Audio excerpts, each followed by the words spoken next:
can you take a screenshot of this? This is music for the last video where you learn to play both hands with both hands, hot cross buns. So you've learned this melody, right hand, treble clef for the right hand, and the melodies in previous video for hot cross buns.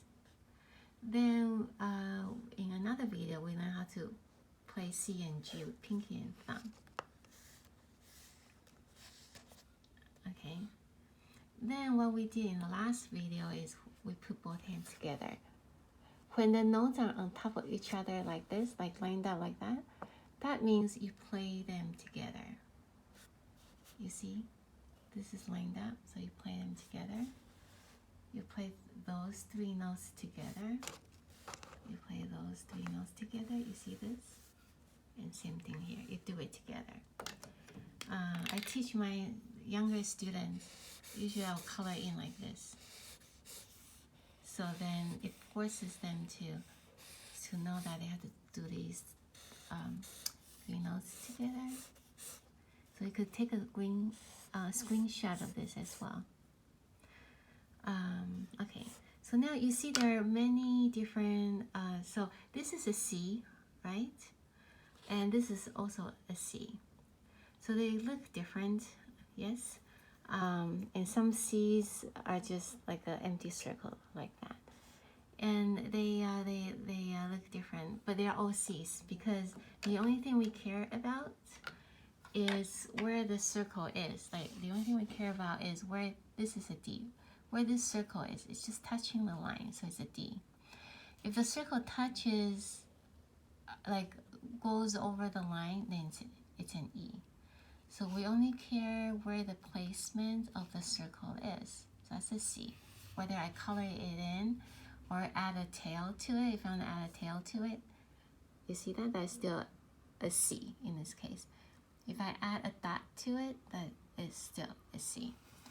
The different types of C's or D's or E's has rhythm meaning, which you don't really need to know, but I can briefly tell you what they mean. So you see these are C's, yes? Okay. C, this is a D because touches the first line, right? Where there's for the treble clef. If I were to make that C, if I were to darken it and add a stem to it, that is still a C. If I were to add a tail to it, that's still a C. Two tails, still a C. Three tails, still a C. A dot next to it, still a C. It doesn't matter what it looks like as long as this circle is placed where C is. And usually if, so this is treble clef, I'm going to do an E, for example. Usually in most music, this says you have to hang on to that note for 4 counts, like this. So this is E. 1, 2, 3, 4. Before you can play another note.